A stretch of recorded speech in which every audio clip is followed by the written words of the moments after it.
Welcome to the Great Primeval Show. I am the Ark Minister, and I'm joined by Ancient Realms and Hodgepodge. We've decided to have another go at breaking down the first 3 episodes of Series 1, since we felt like we didn't quite do them justice the first time round, since we'd only just begun the project. So look forward to more details, informations, and anecdotes as we dive straight back into the episodes that started it all. Today we'll be breaking down Episode 1 of Primeval Series 1. Again, also known as Leaping Lizards in North America, Die andere Seite in Germany, and Anomaly in France. Written by Adrian Hodges and directed by Scylla Ware.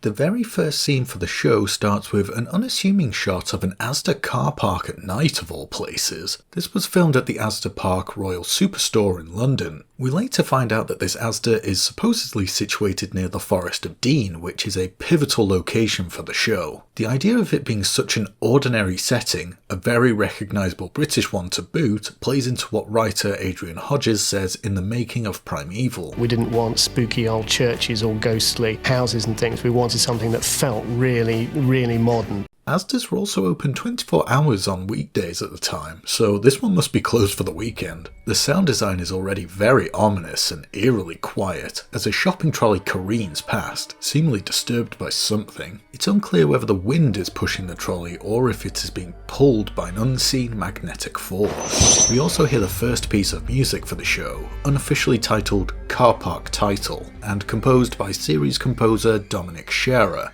The sense of unease in the music is palatable, as we, the viewer, have no idea what's in store for us, no pun intended. The fact that this scene is set at night too adds to the horror aspect of it all. From out of the darkness of the night, we see our first glimpse of a large creature lumbering out of the woods in a truly terrifying shot. The lighting and shadows are superb, and the matching between CGI and reality makes you even forget that this thing is entirely digital. Framestore's skill shines through as they triumphantly return to create the visual effects for Primeval, as they previously worked on the Walking With series and Prehistoric Park, amongst other things. No one else would be quite up to the challenge of bringing prehistoric creatures back to life so convincingly until Prehistoric Planet in 2022, some 16 years later. We are introduced to the first recurring character for the show, Helen Cutter, who is clearly in some trouble. She's seen wearing civilian clothes here instead of her iconic green jumpsuit. This bin being dented from the outside shows the strength of the beast. We cut to inside the Asda where an oblivious employee cleans the floors, contrasted with the havoc outside. This guy just ignores her, and one of many movie and TV tropes here, as the person wearing headphones is unable to hear anything else. I don't suppose he's currently cleaning up aisle 3. Weird to think how, had this Asda employee just let Helen inside to safety, the whole story of the show may have never happened. Maybe this guy mistook Helen as a junkie looking to get a fix. Instead, Helen narrowly avoids being crushed by a collection of trolleys as the percussion picks up in the music. The creature uses its immense strength to flip various cars over, presumably to squash the poor woman. Was this car just full of explosives? I hope the owners have insurance. The first series of Primeval, along with the first 3 episodes of Series 2, were accompanied by novelizations of the episodes, which occasionally contained additional story details and characters' inner thoughts. At this point in a novelization, Helen throws a car hubcap like a frisbee to distract the creature. Hey, frisbee, far out. Helen seizes her chance and escapes, running off past the camera as the predator follows in hot pursuit, giving an iconic and chilling roar towards her and the camera, seemingly out of frustration of not catching her. This really is the stuff of nightmares, as that thing is huge and unforgiving. The scene ends with it standing menacingly half in shadow. What a way to open a show. As later discovered, this is the fateful night that Helen Cutter disappeared, leaving only her rucksack behind and taking her camera with her. As we later find out in the next episode, Helen had recently had a row with her husband about not going on a field trip with her. It's also indicated in episode 3 that Helen had previously discovered something in the forest prior to this argument and told no one. This sequence is also set years before the present day of the main show, taking place 8 years prior in 1998. Following this scene, she disappears without a trace. This is the only true pre-title sequence of this series, as the subsequent episodes all begin with a recap, which then goes straight into the titles. Straight after the pre-titles come arguably one of the greatest title sequences ever for any show. This is a 2D interpretation of an anomaly, Primeval's signature time portal. The glass-like shards spiral in the background in a rapid motion, suggesting high energy and action. In the foreground and coming from off-frame are the character images, alongside the names of the actors who play them. These images are split in halves, which join momentarily to form the full image, just like how the anomaly joins two places of space and time. They start off as blurry and out of focus, but come into focus once they join together, before separating again and flying off camera. These images are all slightly desaturated, so they don't contrast so much with the text and background. The characters shown are as follows. Our lead protagonist, Professor Nick Cutter, played by Douglas Henshall. Other main characters, Stephen Hart, played by James Murray. Connor Temple, played by Andrew Lee Potts, and Abby Maitland, played by Hannah Spirit, with government officials Claudia Brown, played by Lucy Brown, and James Lester, played by Ben Miller. These shots are all screenshots of the characters from this first episode of the show, which remain the same for the whole series.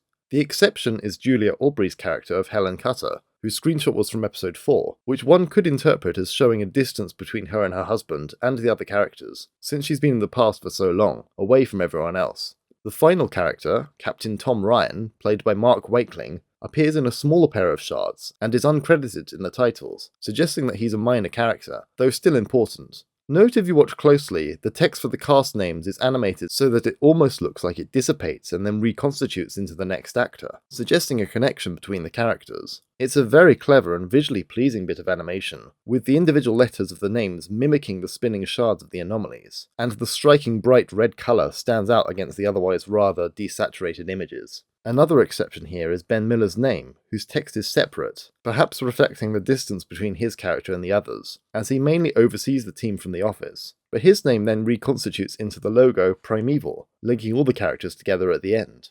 Alongside the character images are a number of video clips within other shards, which show various creatures later seen in the show, which is a good way to make viewers interested and invested in what's to come. The shards with the creature clips are the Mosasaur from episode 3, the Silurosaurus flock from episode 1, the Dodo X-ray from episode 4, the Pteranodon from episode 5, and finally the Gorgonopsid from episode 1. Note that the future predator, one of Primeval's most infamous creatures, doesn't appear in the titles, saving its reveal for the final episode of this series. The end logo is bright red and bold, with the rest of the letters flying around it like an anomaly, which is just really cool. The font is either TXN-MT condensed or Futura SH medium. Note also that the title is off-center, unlike every other show title, reflecting the untamed nature and fluctuation of the timelines in this show, a concept touched upon at the end of Series 1, but sadly dropped. All of this is rounded off with some of the most upbeat and high-energy music for any show, as the iconic Primeval titles track blasts through, the percussion matching the tempo of the speed of the spinning shards. Dominic Scherer did such a good job in capturing the pace and drama of the show with this one piece, of which its melody and motifs get reused in many other tracks in the show going forward. It will forever be my favourite TV show intro. 8 years later, we are now in 2006, specifically after the 17th of May, according to the Gorgonopsid photo in the newspaper article seen later. Despite the fact that in-universe it should be late spring in the Northern Hemisphere, many scenes in this episode look to have been filmed in the autumn or winter based on all the dead foliage in the forest.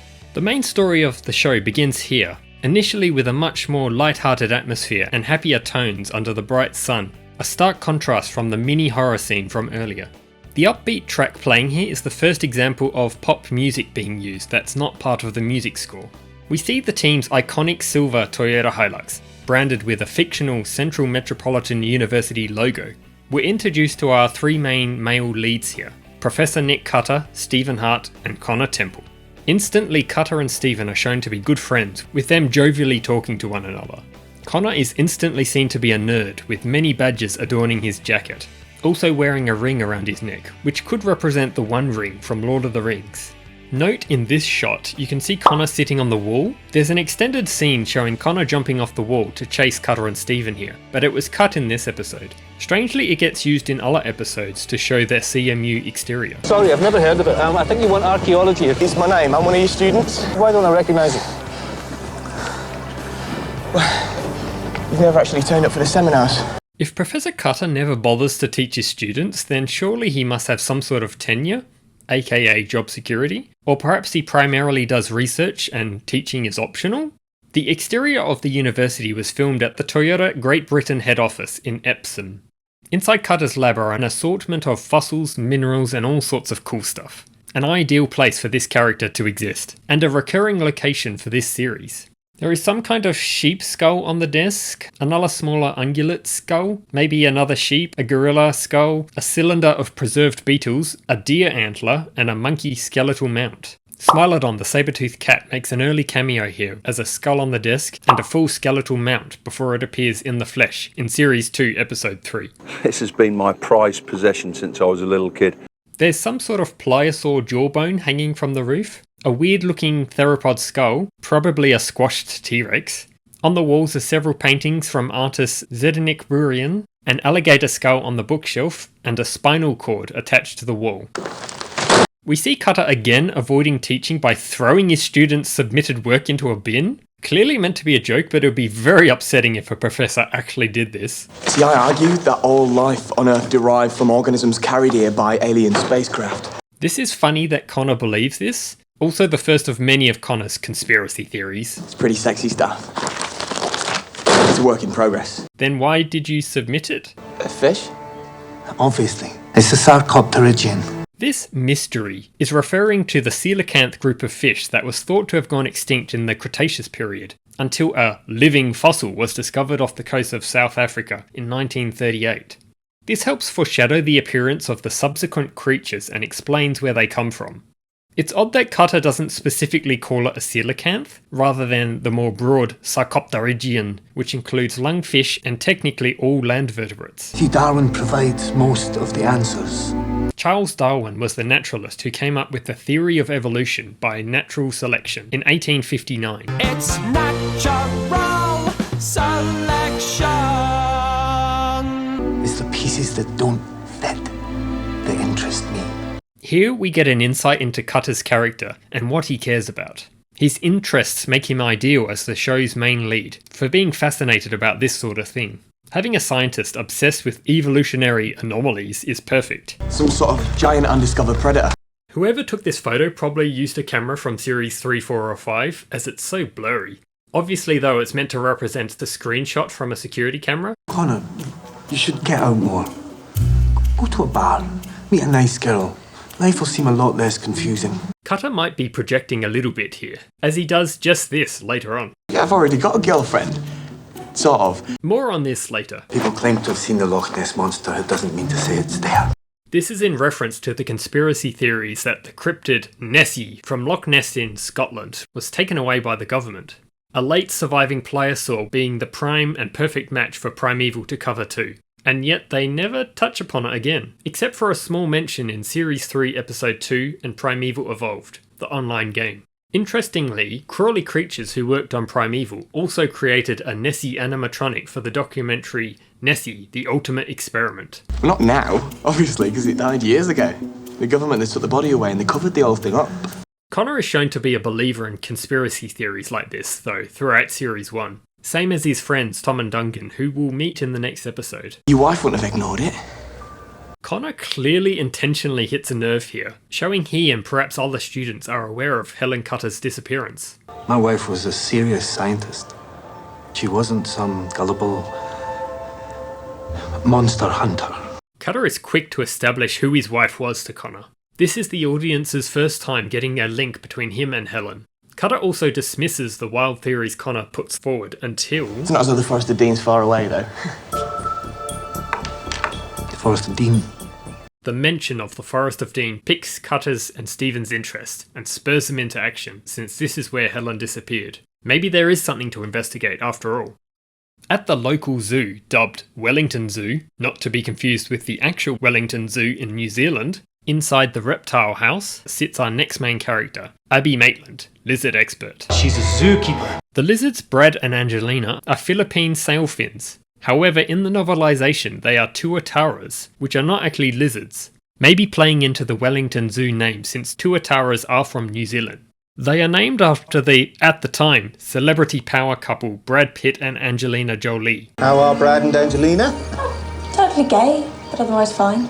These lizards were both played by males, so Abby's joke about them not fancying one another may have been an in-joke. And my job comes under the heading of instant weight loss, right? Abby is dropped from the zoo staff due to funding. Tim Parker, meanwhile, offers a position to her at the bug house. More on this later. Maybe she'll make friends with some of Nigel's collection. It's like a proper animal. Note Abby is not wearing the zoo's red shirt here, possibly a reason for her relieving. Tim Parker drops a bunch of photos of a young boy with an exotic reptile, some of which Abby notices immediately as interesting. Why do people buy exotic pets if they don't want them? The exotic reptile in question is what she decides to follow up next on, as she also heads to the Forest of Dean. I know the Forest of Dean pretty well. Well, that's convenient for the plot, and yet she still gets lost later. A 6-month project studying the life cycle of parasites in elephant dung. This may sound like a throwaway funny line, but there's actually a drop scene in the next episode where we see Abby actually in the elephant enclosure. Sounds unmissable. The Wellington Zoo was filmed at Whipsnade Zoo in Dunstable, possibly inside the Discovery Centre for this episode. If anyone knows exactly where in the zoo this was filmed, please do let us know below. Series 1 uses a lot of quick cuts accompanied with a whoosh sound effect. There are a lot of large claw and/or teeth marks on the side of this lorry. Stephen picks up a dead chicken which was presumably killed by the mystery creature. The whole truck in fact appears to be full of foul. Well, if I found these gouges in the wild, I'd be certain we'd be looking for a large predator. Stephen speaks from his field experience of tracking animals. But we're in the Forest of Dean. Cutter is still very sceptical of finding anything, showing how science views the wildlife of England. Oh, there's blood. Is this chicken blood? Even if it's not, foul play was involved. Stephen, come and give me a logical explanation for this. Cutter is probably trying to justify what he's seeing here, and whether it links back to his wife. The broken fence is certainly intriguing. The track, The Mystery of the Anomalies, plays here for the first time, a fitting, mysterious and uneasy piece of music. It's a hoax, obviously. Stephen is quick to dismiss it, seeing how it couldn't be anything more, right? Can I say something? No! Helen Cutter came to this area 8 years ago to investigate a creature sighting. She disappeared in the forest, the body was never found. Just a rucksack, no blood, clues, nothing. She just vanished. Stephen gives Connor insight into Helen's disappearance, as well as recapping the pre-title sequence. This helps link the scenes together with Cutter in the present. In the novelisation, Stephen specifically mentions Helen was investigating a large reptile sighting. The Forest of Dean was filmed at Black Park in Wexham. Abby arrives at the Trent house in her Mini Cooper. This was filmed at Coppace Way, Hedgerley, in Slough. It's only a lizard. It's not a lizard! Also, don't just dismiss the not quite lizard like that. How dare you?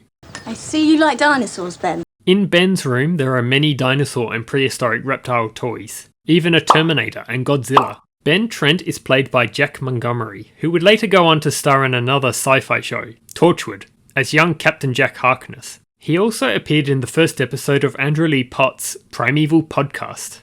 Here we have the ever-lovable mascot of Primeval, Rex, the Coelurosaurus. Coelurosaurus? Coelurosaurus. Yeah, that works. The ever-lovable mascot of Primeval, Rex the Coelurosaurus, the only animal to appear in all 5 series of the original show. Name's Rex. The name either being a reference to the common pet dog name, or to the species name Tyrannosaurus Rex. Do you think he saw us, Rex? Ben mistakenly identifies Rex as a Southeast Asian flying dragon, a modern-day lizard. Given the similarities, it isn't a bad guess, though obviously Rex is a lot bigger. He's not Dracovolans. In fact, I don't know what he is. You can also sense Abby is somewhat frustrated at not knowing what Rex is here. If I'm right, you've discovered a completely unique species. And Ben's mum just let her son bring this stray animal into the house.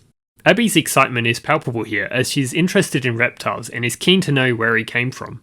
Rex is meant to be the Permian reptile Coelurosaurus, despite often being called a lizard in the show and its name meaning hollow-tailed lizard grandfather. Coelurosaurus was actually a Wageltisaur, an ancient family of reptiles known only from the Permian. True lizards didn't evolve until the Mesozoic, so no, it is not a lizard. Rex isn't really that representative of the genus, as he is heavily stylized. For starters, he is larger than the real animal, which is estimated at reaching lengths of 35 centimeters. Rex looks to be about the size of a cat, though obviously longer thanks to its tail. Waigeltisaurids had very distinct wings, unlike those of modern gliding lizards. Rather than being supported by specialized ribs and being controlled by the rib muscles, they had bony rods supporting their wing membranes that were controlled by the abdominal muscles. It is speculated to have been capable of gliding, but not of powered flight like Rex can do. Rex appears to have gecko-like foot pads, whereas it's unknown if Waigeltisaurus had these features. Coelurosaurus had a bony, heart-shaped frill at the rear of the skull, similar to those of ceratopsian dinosaurs, not a flexible membranous head crest. Rex is also shown to eat plant matter, whereas the real animal was thought to be insectivorous based on its teeth. Rex is shown to be highly intelligent for a reptile, and to show emotional bonding to the human companions he later becomes involved with. He also acts much like a puppy or a playful cat. This was intentional, as many of Rex's movements were based on one of the animator's pet cats. His sounds were made from those of raccoons and frogs. Rex has arguably the most used practical effect for any creature in the show, created by Crawley Creatures, in order for the actors to have something to hold and interact with in the close-up shots. According to Hannah Spirit, this animatronic would frequently break down and be in need of repair. The Rex puppet appeared in most of Series 1 and some of Series 2. Coelurosaurus was also not a contemporary of the other two creatures we see in this episode, as it was native to Madagascar. But of course, maybe a flock of them travelled through an anomaly to the location we see later in the episode. There was a related genus of Waigeltisaurid discovered in Russia, named in 2006 whilst the show was in production, called Rortiania. So maybe this is what these animals are actually meant to be. Well, whatever Rex is, we all love him. Except Caroline and Philip. Abby and Ben head into the forest. Did Ben's mum just let her child go alone with this complete stranger? Abby brings up private zoos, a reoccurring gag for explaining the creatures away. They come across a very haunting and surreal shot of a cow up in a tree. The enormous creature must have reached up and placed it there, so just imagine the strength of the thing. This prop was created by Crawley Creatures. The shots pan around to create disorientation and distress as a threatening roar echoes through the forest. Maybe it was a leopard.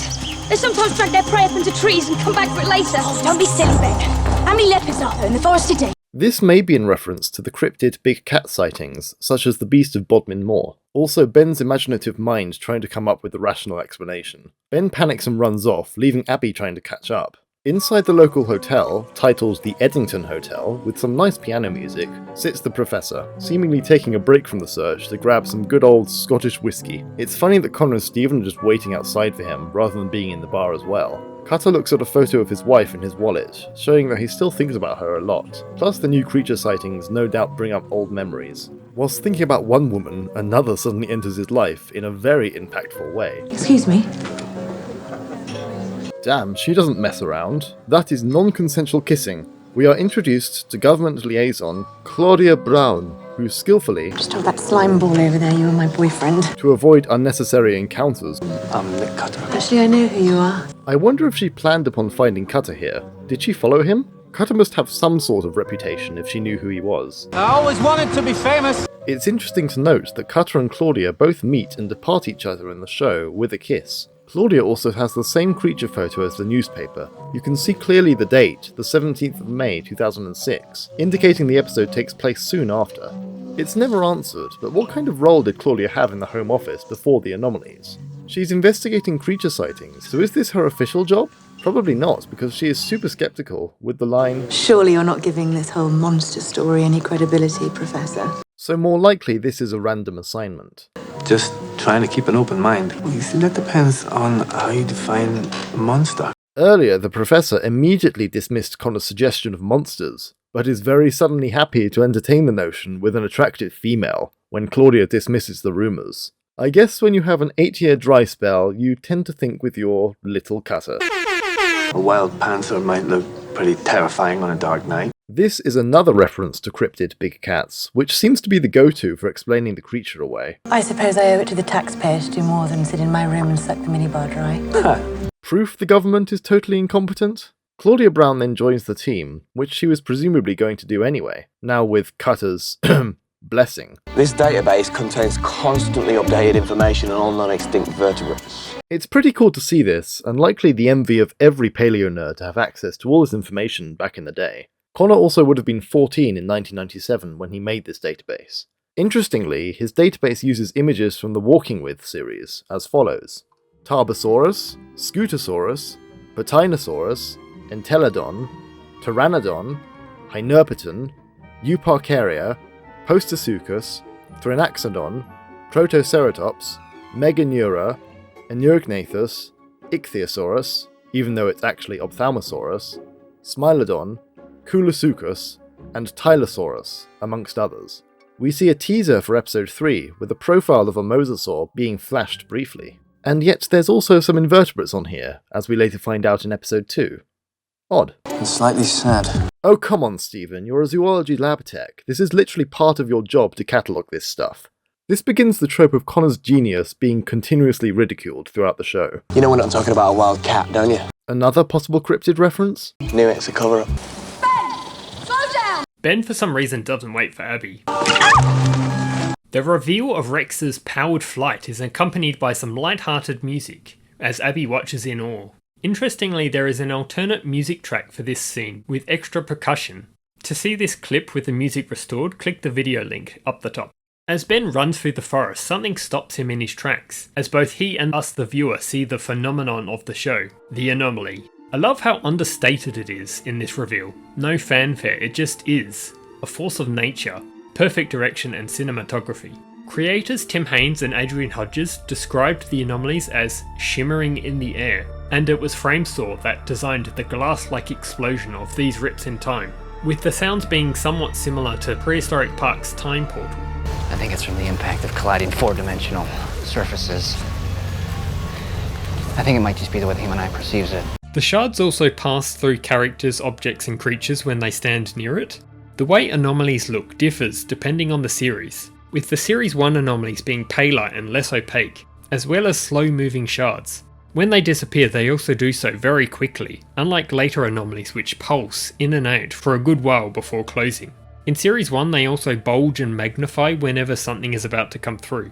As the show went on, most aspects of the anomalies remain the same, though minor changes and additions to their lore is expanded upon. Curiosity gets the better of Ben as he goes for a closer look through the light. This idea of simply sticking your head through just to see what's on the other side is rarely used in the show for some reason. It probably would have come in handy for some situations.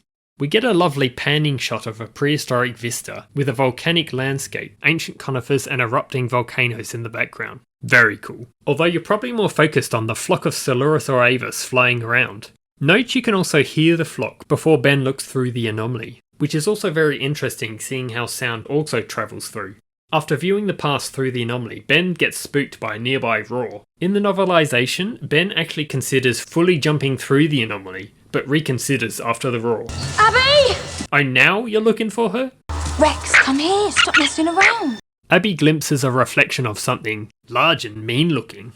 It's clever direction, as Abby can see the reflection, but the undergrowth masks her and the true identity of the creature for now.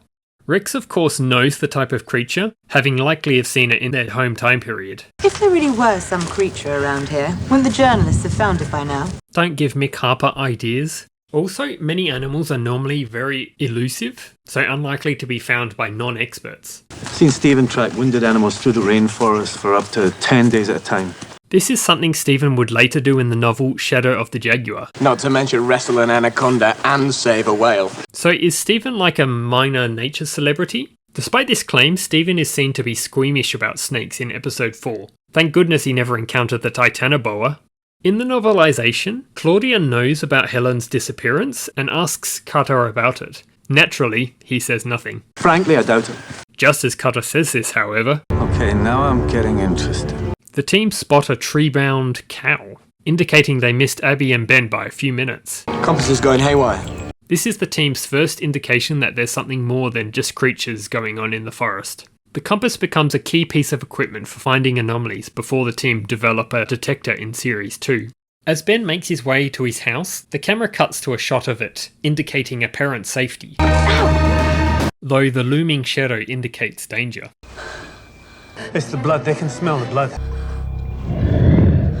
Something breathing mists up the window, which is a practical effect, before seeing a glimpse of a massive head outside. I love the palpable tension, as neither Ben nor the viewer are quite sure what's going on until... Man, that thing is really going for it. It must be really hungry, even breaking up the bricks holding the wall together. Fortunately for Ben, its body is too large to get any closer to him. Ben shouts out in distress, but to no help from his mum.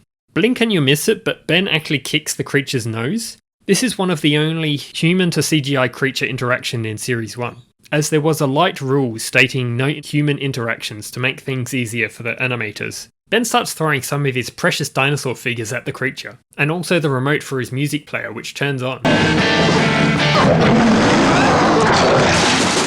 Clearly this thing is not a fan of this music style, and rage flips it off the table. Somehow Ben ends up under the massive creature's head, crawling away from his door to his room. Odd choice, but I guess the creators wanted to create more tension in this scene. Finally, Ben uses his plasma ball on it, which seems to give the reaction as if it's got a bad headache.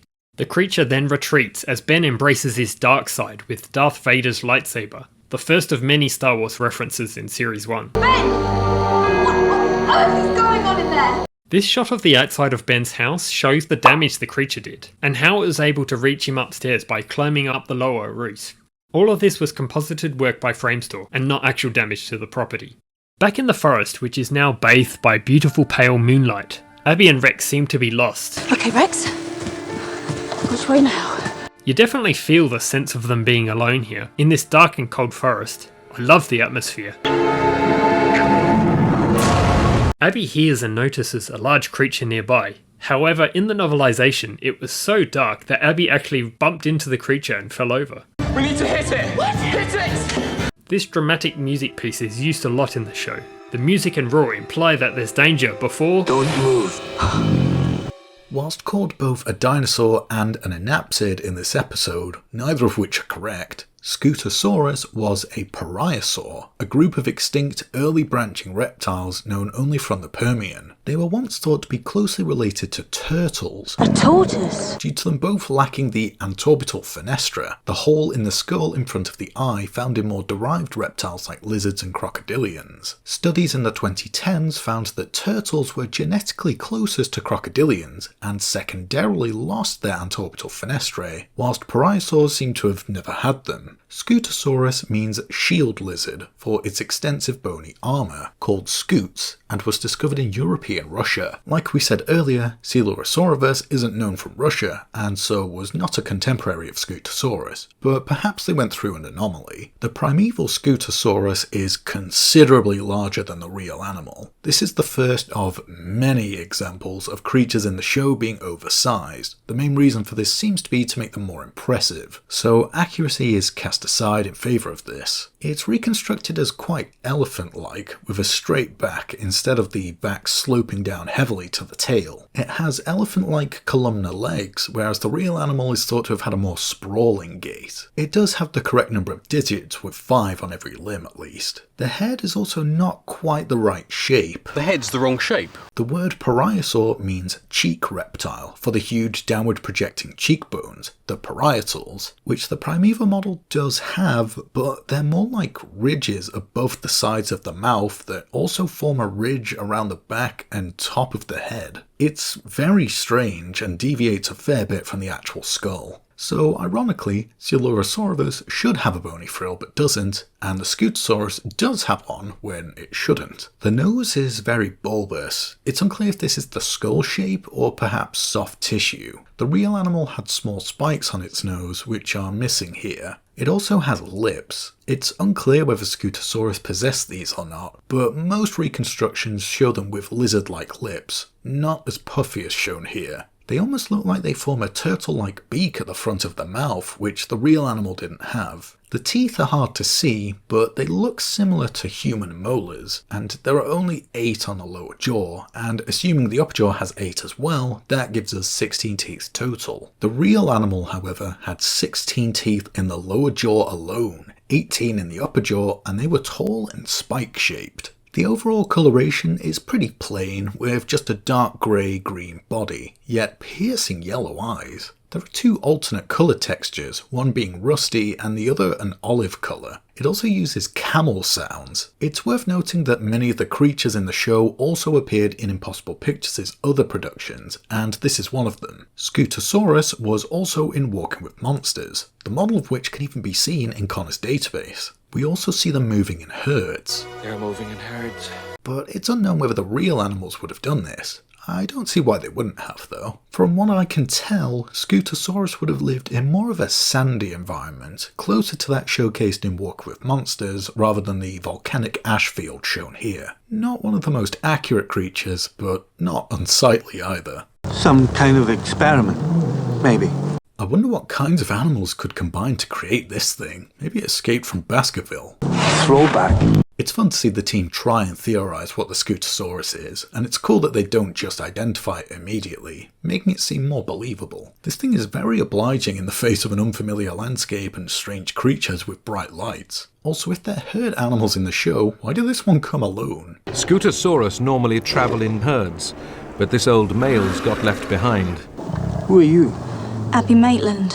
I'm a keeper at Wellington Zoo. Abby proceeds to give her full name and where she works. Hasn't she heard of stranger danger? It's interesting to note that Connor and Abby don't properly get introduced to each other or interact in this episode. This may be because Abby was originally meant to be with Stephen in the original scripts before the actors were cast.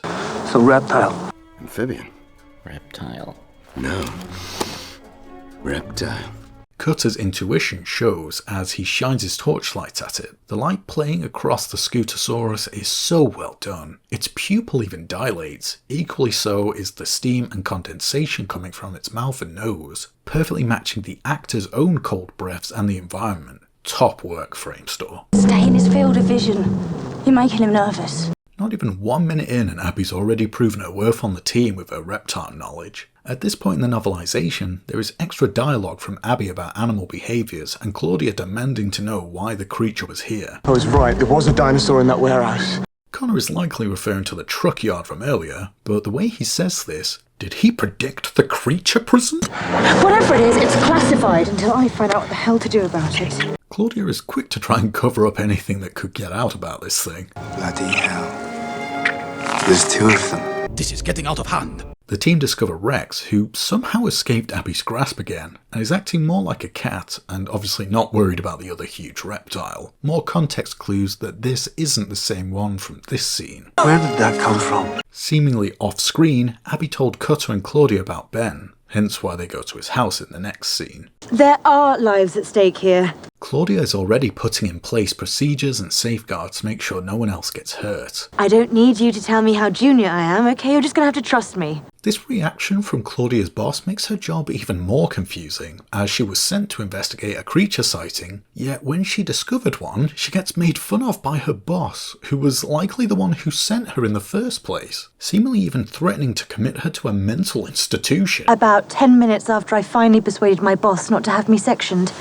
Now get somebody down here, fast. Thankfully, she somehow managed to convince her boss to send help, and we'll see the results of this the next day. I'll be making a complaint. Did the Wellington Zoo have to pay for the damage to the property? Also, I sure hope Ben's doing okay after that terrifying encounter. Surely his mum is comforting him and making sure he's alright. It was a dinosaur! Oh.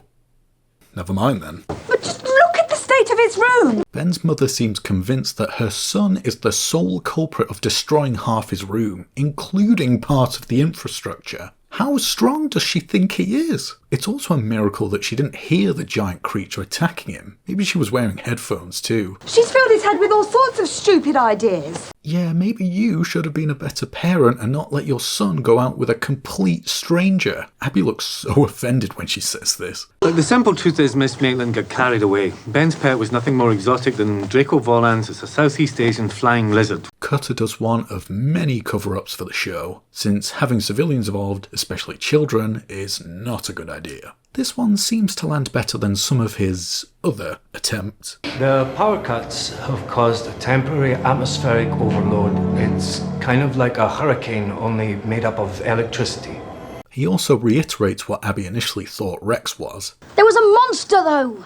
It chased us! Tell them, Abby! Ben tries to get support from Abby, but one look from the professor convinces her otherwise. Cutter clearly wanting this to be covered up, for now at least. But I saw the past!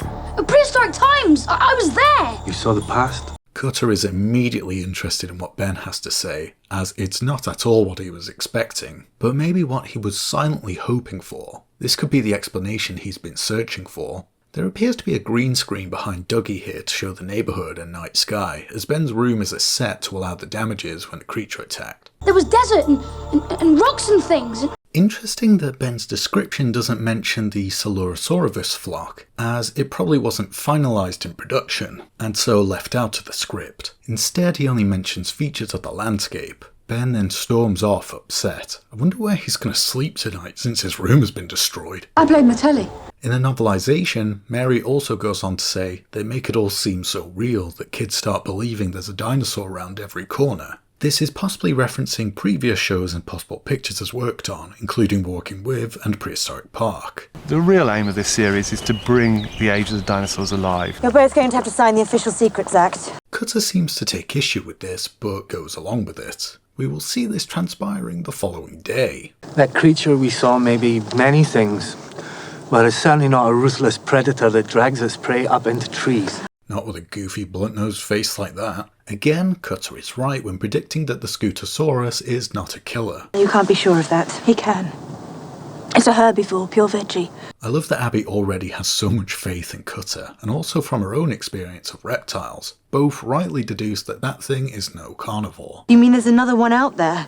You can really hear the fear in her voice here. Also great foreshadowing, which makes the team feel exposed in this otherwise sleepy neighbourhood. These animals have to be coming from somewhere. It is interesting to think about what's going through his mind at this point before he discovers the anomaly phenomenon. Possibly thinking about what Helen was theorising before she disappeared, which we'll learn about in future episodes. The answer is in that forest. Connor and Stephen are both seemingly guarding the Scutosaurus. You know this is going to win me the Nobel Prize. Why, though? Finding a prehistoric creature doesn't really fit the Nobel Prize's principle of, for the greatest benefit of humankind. It looks like a dinosaur and behaves like a dinosaur. It's a dinosaur. It's not a dinosaur! Connor, you know you're better than this. And I discovered it. No. Technically Abby did. In the novelisation, there is some extra banter between Connor and Stephen. The others suddenly run back with their torches in an attempt to scare the Scuto. Let him go! Let's scare him! Let's see where it thinks is safe! Cutter uses a technique to drive the animal towards where it deems a safe spot, so as to follow and discover where it came from. It's a miracle this thing doesn't charge at them, but instead heads the other way, nearly trampling Stephen. Cutter's lines were also added after filming in a process called ADR, additional dialogue recorded, for this scene. A goof here is that Stephen and Connor are seen running in this shot, but it's meant to just be Cutter, Claudio and Abby. It's here that the team gets their first look at the anomaly. The sheer brilliance of this scene is composed so well with the direction, anticipation, and eeriness, as Cutter heads the team and walks towards the light.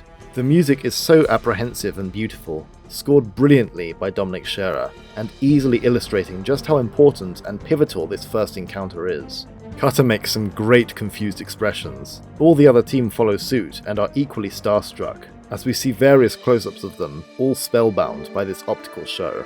The anomaly now appears more opaque in the darkness. Surely they could have spotted it through the trees if it was that bright.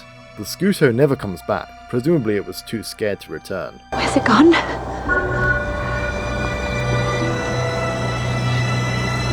Home. Iconic. This scene of the team chasing the Scutosaurus was the very first scene filmed for Primeval, which is a great way to start. I kind of remember the very first setup that we had was I was running up to a spot, and this anomaly was supposed to be between two trees that we never. This was the first time that we'd seen these things, and it was the very first shot that we did. But I just remember the kind of anticipation of that, because I think we were all so excited with torches, and it just looked fantastic.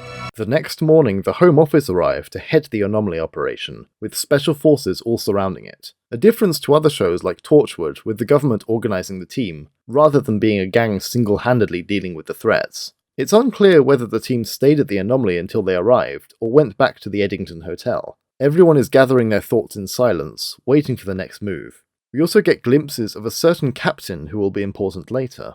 Connor tests his metal pen against the anomaly, which takes it from his hands, showing the selective magnetism. That explains the compass going crazy. The few shots are just Andrew Lee Potts shaking the pen in his hands, and when it actually zaps through the anomaly, it's likely CGI. This also begs the question, what happens to all the metal that enters anomalies? Surely it would just zap straight back, or does it get held in stasis in the anomaly's core? What could cause a magnetic field so powerful?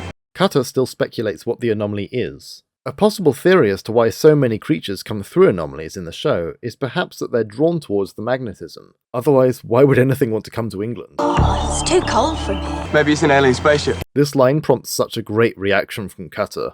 Like, we're really going there? Connor's still trying to push his alien theories forward. How are you feeling? Confused, frightened, exhilarated. Snap. This is a perfect way to describe the atmosphere. We also see Abby and Stephen connecting for the first time here. As mentioned earlier, in the original scripts, these two were meant to get together. You don't think they'll hurt him? Seeing how Rex is fairly small and compliant, and still in the present, the Special Forces take him away to run tests. Did they not have a smaller cage to carry him in though? Everything we've seen about the animals so far is consistent with vertebrates that last appeared in the fossil record hundreds of millions of years ago. Cutter fills Claudia in about what species they've already encountered, and from his extensive knowledge of evolution, theorizes that the animals are ancient, and the past is just on the other side of the anomaly. You mean they're like creatures from the past? No, I mean they are creatures from the past. I do like this clarification Cutter gives here, as it highlights what's going on specifically. Brilliant. It's brilliant. Connor's childish behaviour gets the better of him as he interrupts the pair discussing the phenomenon to play with magnets. However, that was my front door key.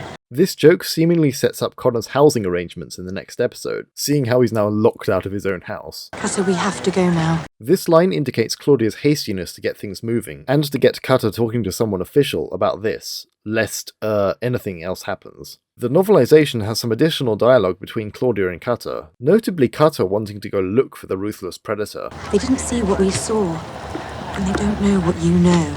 Claudia already believes Cutter to be the expert on the subject, given his background as an evolutionary zoologist. You're thinking about Helen? Stephen arrives to talk with Cutter about his wife, seeing how a whole big can of worms has been opened with the discovery of the anomaly, making sense of her disappearance. It explains everything. You can kind of hear Cutter's delight and almost relief in his words here, as he's one step closer to finding out where Helen went. Except why she didn't come back. Helen Cutter continues to be mysterious, and Stephen's words hit quite hard here as we get some hints to his relationship with Helen, where he sounds almost bitter, refusing to believe she'd stay away if she was still alive. Very curious. At the central government building for this series, the Home Office, we get some great music introducing the location. We meet Home Office official Sir James Lester, our final main character for this series, played to perfection by Ben Miller. Instantly you can see his haughtiness and self-pride with the delivery of his lines, and how apparently unbothered he is by the whole affair. Look at the swagger in that walk. Ben Miller owns this role, and he knows it.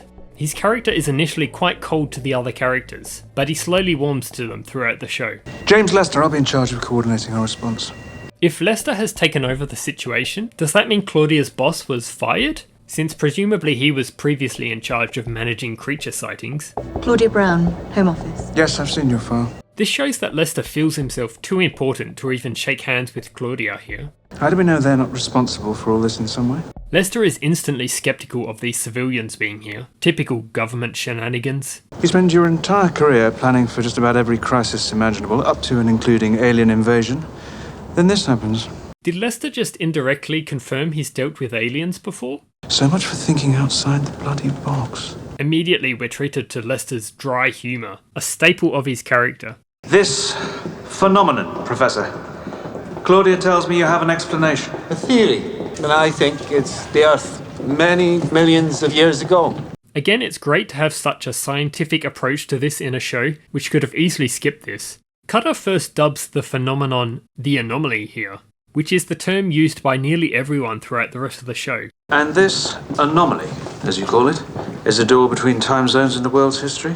As far as we know, this is the first time the Home Office is hearing of the anomaly phenomenon. Or is it? Later in the novel The Lost Island, which is set during Series 2, the team discover a bunker on an isolated island where the British government was seemingly studying an anomaly in the 1950s So did they already have records of an occurrence of something like an anomaly? It's retroactively unclear.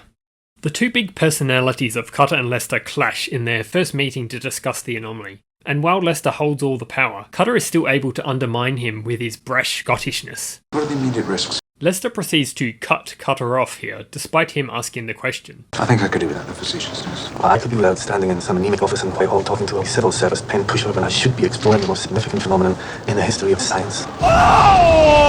Interestingly, in the novelisation, Cutter does not joke with Lester here, and he actually provides him with potential risks that could come from a time portal, including mentioning changes in evolutionary development, which could be a teaser for the finale. Lester's arrogance is immediately countered by Cutter, who puts him in his place. You mean you're a government hatchet, man? Colourful, but surprisingly accurate. I intend to find out what happened to my wife, whatever the risks, so I'm going through the anomaly. And if you want to stop me, then you're gonna have to shoot me. Don't tempt fate, Professor. Cutter seemingly hopes this is extreme enough to get some reaction out of Lester. Really shouldn't handle a lizard like that. He's not a lizard! Let the experts do their job.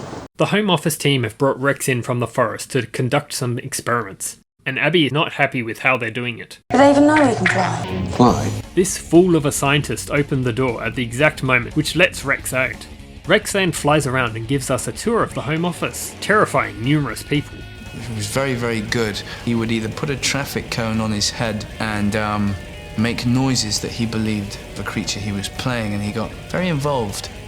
Rex is shown to have some levels of intelligence and endearment as he boogies to the lift music, like he's a bobblehead. As Claudia and Abby give chase, Lester and Cutter seemingly teleport back upstairs to be included in the scene.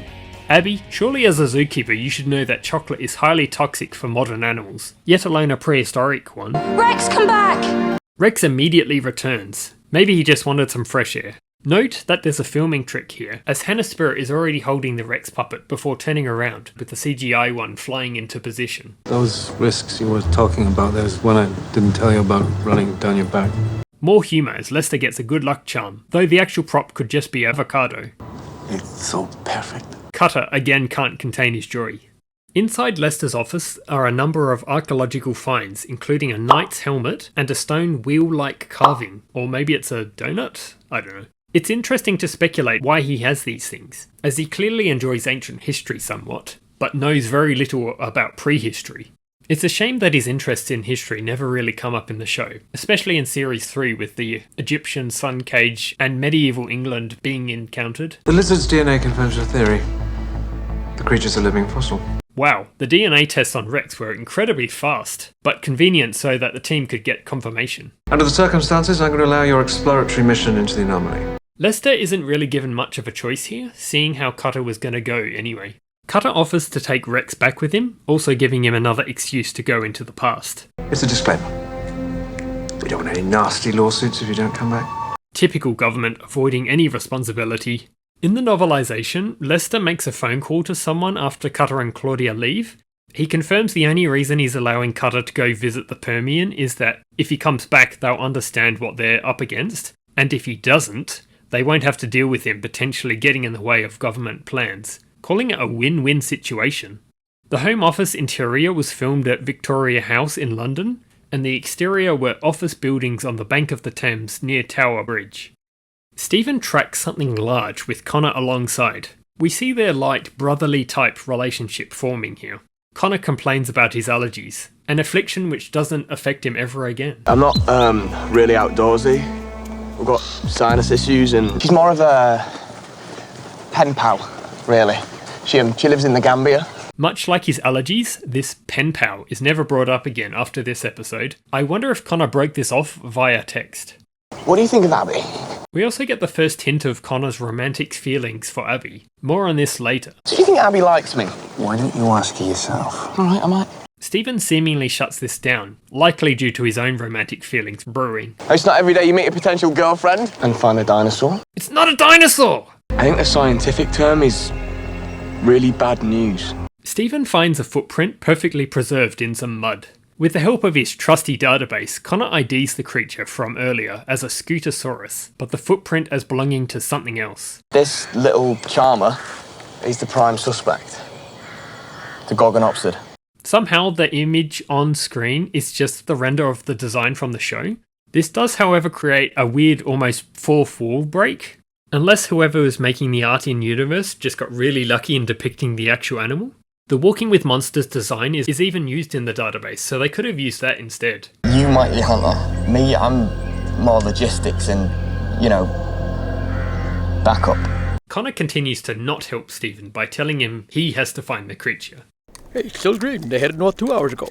To the untrained eye, this creature looks very monstrous. However, it is a real species called a Gorgonopsid, and it's a credit to the creators of the show and a clever choice not to use any dinosaurs for this opening episode. Gorgonopsids were a family of carnivorous synapsids from the Permian, formerly called mammal-like reptiles. They are now better known by the more fitting common name of stem mammals, as they are more closely related to mammals than reptiles. So no, it is not a dinosaur. It was a dinosaur! No, it's not a dinosaur. It looks like a dinosaur and behaves like a dinosaur. It's a dinosaur. That's not a dinosaur either. Miss, there's a dinosaur in the playground!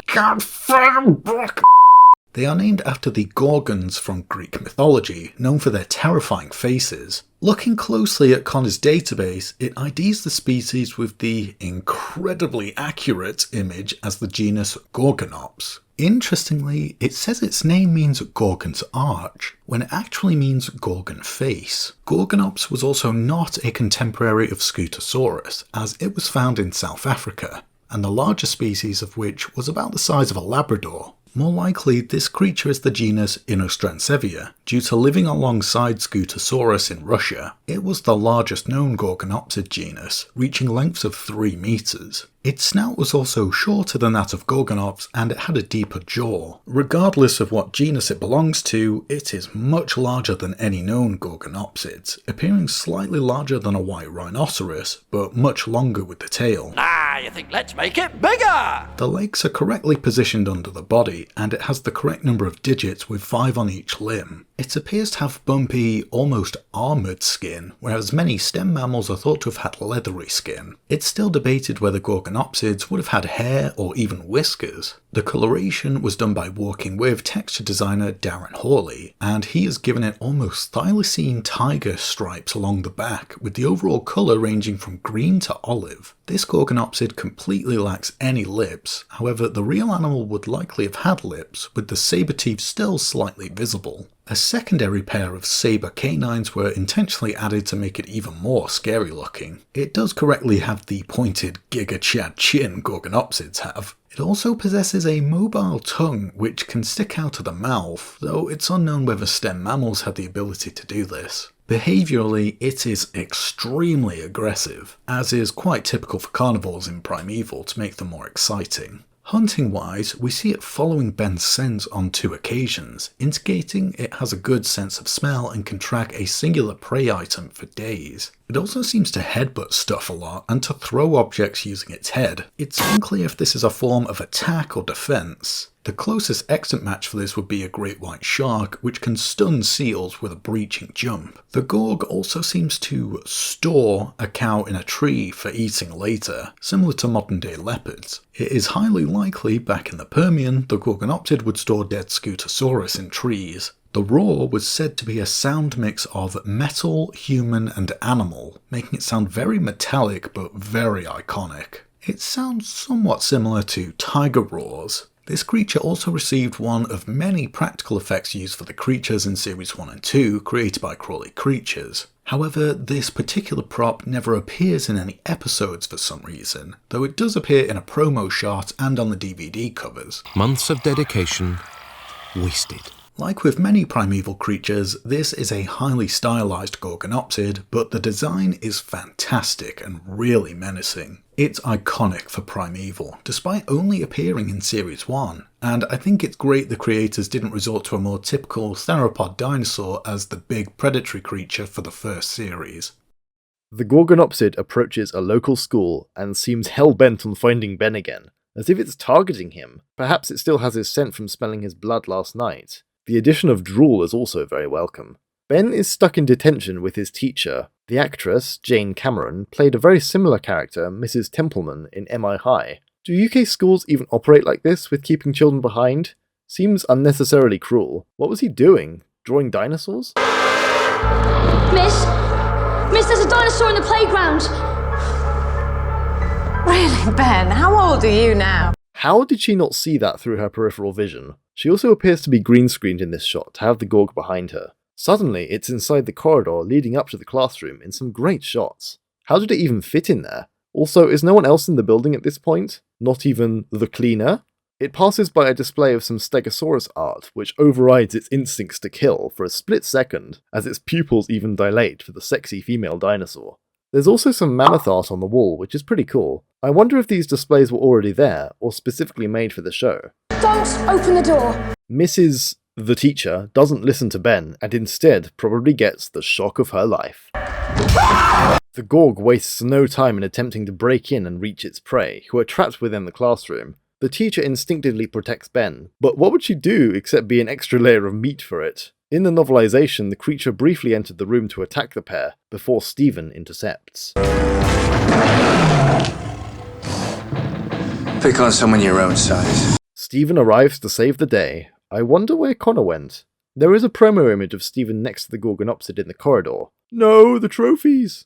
Wow, the lighting on the Gorg in these shots looks fantastic, as do its interactions with the cabinet as it climbs over them. Top work, Framestore. Did the Gorg throw that locker at Stephen, like how it threw the cars at Helen, or did it just push it down the stairs?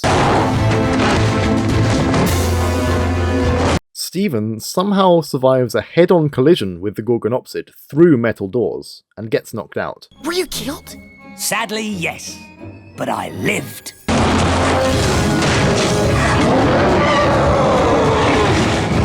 This is such an awesome shot. Note that the doors are likely CGI. Also, the doors look like they fall on where Stephen is lying. After roaring in outrage, Gorgie seemingly forgets about eating and runs away scared. Maybe it was homesick? Let's see where it thinks is safe! You call Stephen again. He's not answering. He must have recovered and got himself out. Connor already has Stephen's phone number, possibly from the university. The Special Forces appear to be doing some last-minute health checks on Cutter as he prepares to go into the past, likely so they can check his vitals after the expedition. As Claudia is briefing him about the mission, she mentions it's 1855. Since they went to the Home Office in the early morning, this means they literally spent all day there. It's also raining pretty heavily here. Typical England. Does that mean a puddle or damp patch should be forming on the other side of the anomaly from raindrops falling through? Claudia also mentions making radio contact through the anomaly, but this isn't really touched upon again in this episode, or ever again. This could be an early reference to the anomalies causing radio interference, which is discovered in Series 2. What's he doing here? This is Captain Ryan. He's a Gulf War veteran with extensive desert experience. This is the introductory scene for Captain Tom Ryan, who is a recurring character throughout Series 1. He's brought in to protect the team, a proto-Becker, if you will. He is played by Mark Wakeling, and according to him on Andrew Lee Potts' Primeval podcast, he states that the character was initially only written as a one-off character for this episode, but was kept on for future episodes as the crew liked him. This might also explain why he isn't credited by name in the title sequence, as his face initially wasn't there, perhaps instead being a creature clip, but this is all conjecture. I mean, you admit it's all conjecture. Yes, of course it is. This handshake is so tense. Cutter clearly doesn't want soldiers around and wanted to go alone. Typical maverick. Please take care of him. Avi hands Cutter Rex to return him home. It's interesting that she's going along with this so smoothly, considering how attached she becomes to her Permian pal. Whatever happens, bring him back. Claudia correctly predicts that Cutter will be stubborn about returning since she knows he wants to find answers about his wife. Together, Cutter and Ryan, along with Rex, head towards the anomaly. The music helps illustrate how mysterious and potentially dangerous this move is. The shot of the anomaly before them is pretty foreboding. Despite this, Cutter has an almost smirk-like smile on his face, showing that he's excited and keen to see what's on the other side. Giddy as a schoolboy. Cutter takes one last look back at Claudia and smiles, which shows that they've already formed an emotional attachment to one another. With that, the pair enter the anomaly in a very cool, shimmery effect. My pen. The magnetic field didn't take it. Haven't you got a pal to do that for you? Does this mean Connor has a second pen, or he somehow retrieved his original pen from the anomaly? We have pens. Hurrah! An anomaly's magnetic field weakening is a sign it won't remain open for much longer. On the other side sits an ancient volcanic landscape, peppered with conifers and rocks and things. There's also a massive erupting volcano in the promo shots, which interestingly is the same one seen in the 3rd episode of Prehistoric Park, Dino Birds. There are also a number of other volcanoes in the distance. In the novelization, Ryan and Cutter check their pulses after first arriving. Also, the anomaly is nearly invisible in the fierce sunlight. Ryan plants a marker so they could find it again. This more closely matches the description of the anomalies in the original script, shimmering in the air. Cutter's reaction to seeing prehistory is a mixture of shock and possibly happiness, as he gets to experience firsthand a literal land before time, making it a very surreal and exhilarating experience. A similar reaction to how any of us would probably be feeling. The temperature difference must be substantial, from the damp cold England he left behind. I'm surprised they kept the jackets on. If this filming location looks familiar, this is because the late Permian Hills were filmed in La Palma, one of the Canary Islands, and the first of 3 used in the show. Series 2 films in Fuerteventura, and Series 3 films in Gran Canaria. This location has also been used in several other productions, including Chased by Dinosaurs, Dragons A Fantasy Made Real, and Walking with Monsters. It also appears in Life on Our Planet, Earth, and will appear in Surviving Earth. It's great to see it again in yet another show, showcasing just how dramatic and fitting for a prehistoric landscape this place is.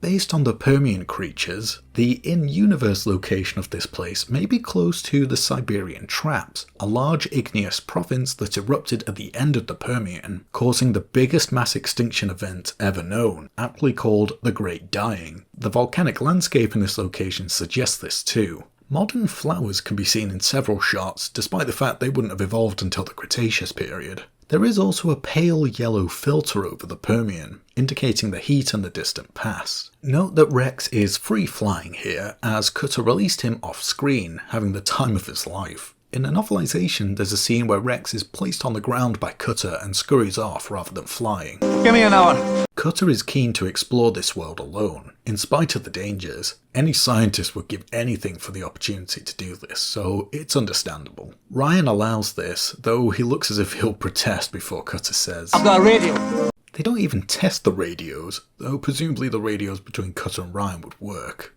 Note they don't try to contact Claudia through the anomaly via radio as discussed. If the first contact works out, we'll take it from there. Cutter is really desperate to find his lost wife, not even knowing if she is here or not, or caring that he's announcing his presence to anything around, including more Gorgonopsids. Well done.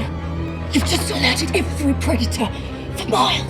These shots are simply breathtaking. It's such a beautiful location, and to see it populated with herds of Scutosaurus just naturally living in the wild is really cool, and makes it feel like a fleshed out ecosystem, something the show struggles to convey as well as it goes on. The fact that they bothered to add them fighting each other and eating in the background is another nice touch. People, somebody's been here before us. The pair come across a ruined campsite, suggesting someone else had previously ventured into the past prior to this expedition, which is a pretty foreboding and a shocking revelation. Major spoilers for anyone who hasn't seen the show, but due to a looped timeline, these are the ruins of the team's future expedition into the Permian in episode 6, when they were trying to find a future anomaly with futuristic bats called future predators. Unbeknownst to the team, they arrived years before this first expedition. Don't you see, we've arrived back years before the first time we came here.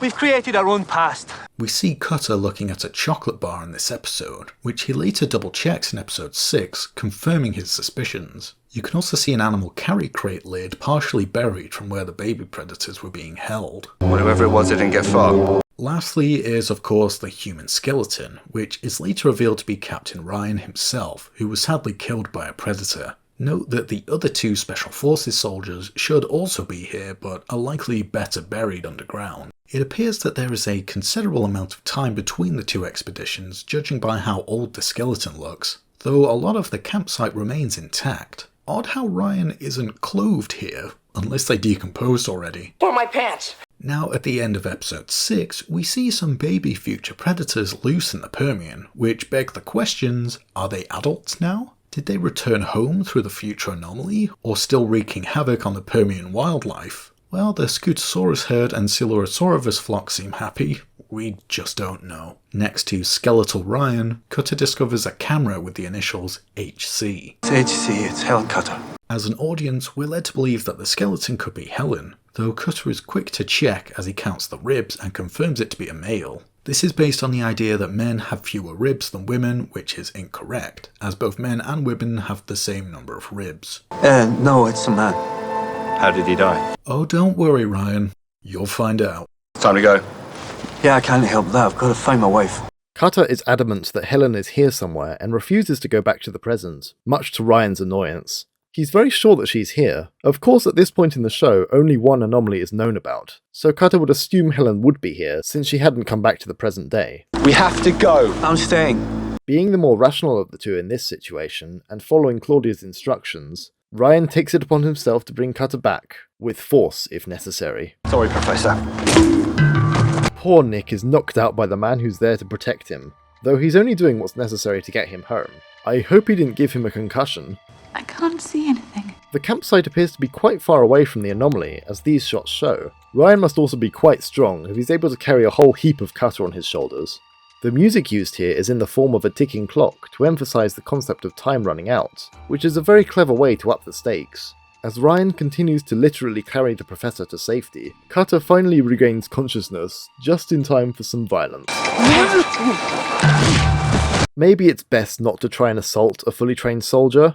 Cutter's swing at Ryan fails as he counters it with a punch to the face. Ouch. Don't do that again. It's lucky that he doesn't get knocked out again. The anomaly is disappearing! How do you know that? He probably deduced that it was, since it's flickering out. In the novelization, the anomaly was so weak that it was invisible in the sunlight. Ryan only finds the anomaly because of his marker, and he waves his hand around until it disappeared through the anomaly. Do you want to be trapped here forever? In Ryan's case, he's technically already here. I'm staying here to look for my wife. Again, Cutter wants to believe that he can find Helen, though it's becoming more and more apparent that she's not here. Alright, you stay, I stay. That's just childish. Ryan's fourth wall break by looking at the camera points out the irony of Cutter's statement.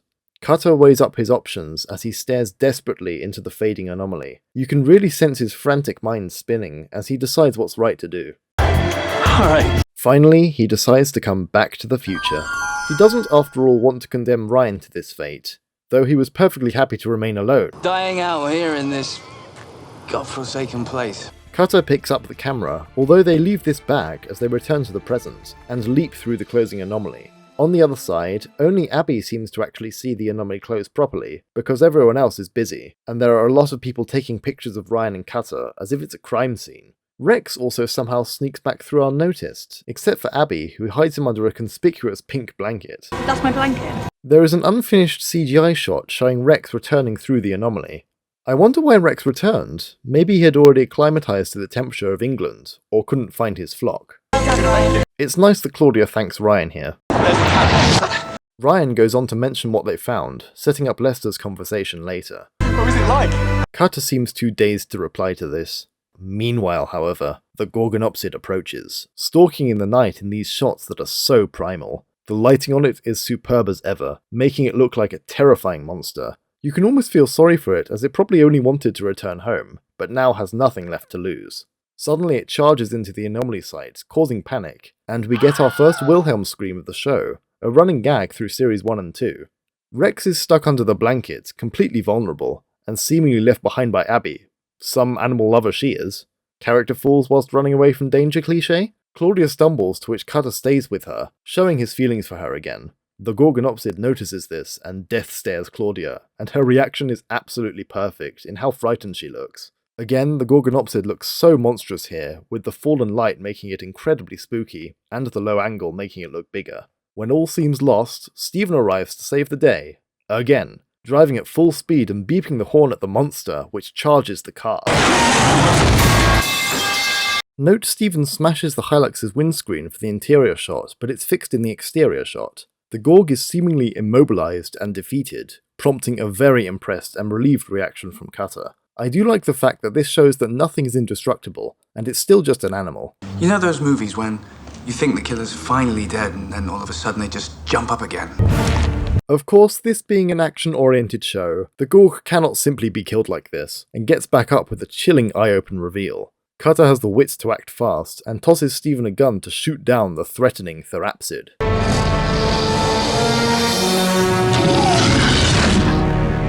The way it staggers after being shot looks like it's in a lot of pain, before it collapses, dead.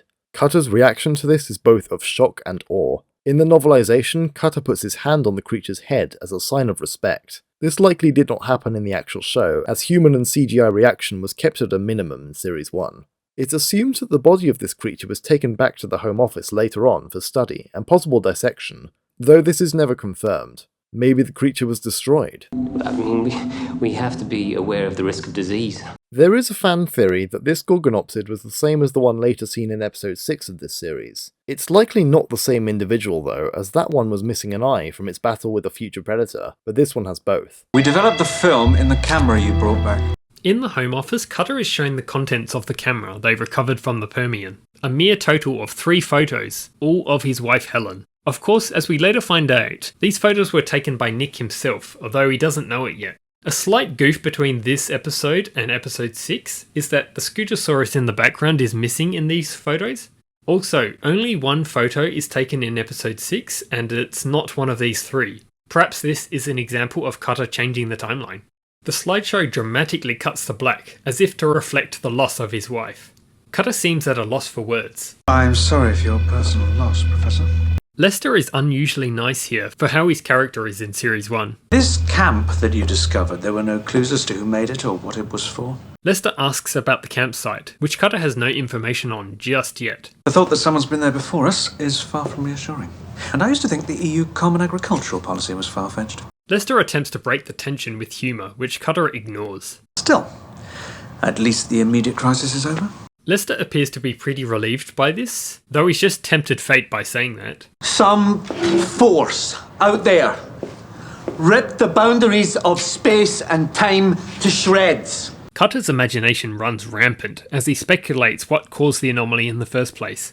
Again, it's really nice to have a scientific lead heading the show, as it brings a lot of credibility and grounds the story. Maybe it's happened before. Cutter correctly predicts that more anomalies have appeared previously, and to come. In which case, every single thing we thought we knew about the universe is wrong. Believe me, it's very, very far from over. This is very true, as we still have 6 series, 48 episodes, 5 books, 5 webisodes, 2 comics, and 1 online game to go.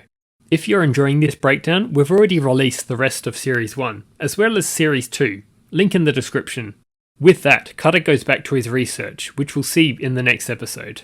Now Connor and Steven are at the Home Office. Presumably they also signed the Official Secrets Act, as Connor mentions this in the next episode, though he also immediately breaks it to his friends. With the team formed, everyone follows Cutter. He's already proved himself to be the natural leader, and seeing him physically lead the team is a great way to show this on screen without it being spoken. This first episode of the show gives the viewers everything they'd expect to keep them hooked on it, with its lavish location shoots in both the UK and La Palma, impressive visual effects which still hold up to this day, likeable characters and personalities to develop, great music and sound design. It's just a perfect show. More please. The last scene of the episode shows Cutter sitting alone in his lab at night as he ponders everything that happened over the last few days. Clearly he's in a lot of turmoil and regret for what happened to Helen, whilst also being conflicted about the new ideas of how the universe works thanks to the anomaly. As Cutter leaves his office, suddenly a shadow flickers across the Smilodon skeleton, making it seem like it's come to life. Anything's possible in the show now, and first-time viewers don't know what to expect. It's pretty spooky, especially with the harp music accompanying it. Hello? Cutter finds on his desk an ammonite fossil, which wasn't there previously. However, it is in fact a living ammonite. I say living in quotes, as whilst there is clearly a living creature inside, a puppet created by Crawley Creatures, the shell appears fossilised, which is odd. We never find out what happened to this suffering creature, but hopefully it was at least put in a tank. Ammonites are a calling card from Cutter's wife Helen, and using ammonites like this is a brilliant idea, as in real-life paleontology, ammonite species are so plentiful that they are used as index fossils to determine specific geological dates. Helen also later leaves an ammonite fossil on Stephen's grave in Series 2, Episode 7. There are hundreds of species of ammonite, most of which have these walled shells and as a group lived for hundreds of millions of years. From the early Devonian period to the end of the Cretaceous, 400 to 66 million years ago. Strictly speaking, true ammonites didn't evolve until the early Jurassic, with the larger group being called ammonoids. Considering how similar so many species are and how wide-ranging they are across geological time, I have no idea what species this would be. My best guess would be this prop is based on a Jurassic or Cretaceous species, but in universe it would make the most sense for it to be a late Permian species, since that's the time period the anomaly connects to. Perhaps Xenodiscus? Upon realising how the ammonite got there, Cutter hears a door slam as if someone was watching and waiting for him. He quickly leaves the room to view outside a glimpse of someone standing in the dim light of a street lamp. Helen! Note also that it is absolutely pouring in this scene. Classic England. Was this just a hallucination? Is Helen back from the dead? Stay tuned. We then get to hear a very moving and heart-wrenching piece of music at the end here, which can be attributed to Cutter's theme for Series 1 and 2, as it is used for him continuously. It's a slightly ambiguous end to the first episode, but definitely intriguing and leaves everyone wanting to find out what happens next. Whenever you hear generic music like this was originally pop music in the original broadcast. However, for the DVD release, almost all are changed to generic license-free music. Ancient Realms has a playlist of these music tracks linked in the description. At the end of every episode of Series 1, we get a next time segment of the next episode, featuring various clips and voice lines that spark intrigue without giving away important plot details. These use the same text and graphics from those seen in Prehistoric Park. It's also accompanied by some very energetic music which builds tension and ups the ante. In closing, episode 1 takes place over 3 full days, and it's approximately 1 day to 1 week between this and the next episode. Join us next time for the breakdown of episode 2 of Primeval Series 1. Again.